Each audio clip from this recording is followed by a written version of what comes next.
Já, bara að segja, sem sagt, fyrst vorum við með lampan, fundum vöttin, mældum þau, amperinn, spennuna, teiknum afþrýtingin hérna, fundum fasishotni, 56 gráður og hér er svo komið spennuþrýtingurinn, hann teiknum við næst og svo endum við á viðnámaþrýtingnum.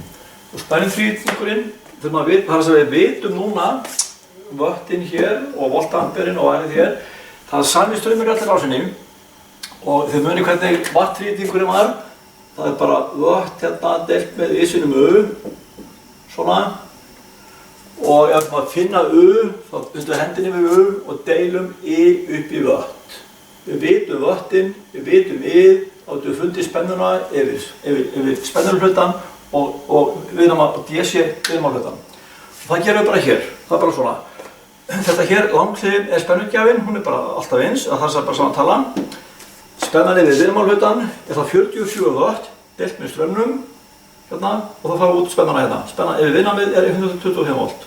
Spennan yfir spólurhlut, það er riðsnarhlutan í spólunni, það er þá 67 var, deilt með sama strömm, hérna, 125 ampere, og þá er spennana hérna 191 volt. Og við vitum spennuna yfir þetta hér, og spennuna yfir þetta hér, við vitum amperinn hér, og þá við fundið viðnámið hérna. Og það er þessi þrýtingur hér, hann með rauðu.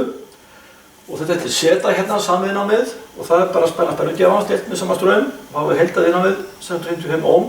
Það er sem við horfum hérna inn í rásina, hérðan frá, sjáum við 655 ohm og viðnámið í þessum hérna spólurhlutanum hérna. Það er spennan hér yfir, deilt með sama straum. Þá höfum við bara óslöpar hérna, við viljum vaff hérna uppi, í sinum R. Svona, vitum spennuna, hún kemur hér, vitum I, það er þetta hér og þá finnum við R-ið. Deilum bara straum upp í spennu og þá finnum við viðnámið hvers hlutar hér. Og þetta hér er okkar tala sem við ætlum að vinna með áfram til að finna þéttin. Reiðistraumsviðnámið er 547 ohm. 0,35 ampere kemur rásina og spennan yfir hérna spóluna er 191 volt hérna og þannig að viðnámið hér í spólunni er 547 ohm.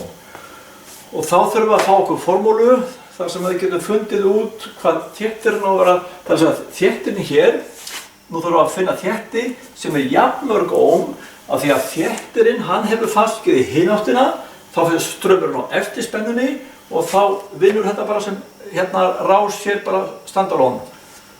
Þannig að nú ætlum við að taka þetta hérna út og við förum að mótum þessa tölu hér til að finna út stöðuna á þéttinu.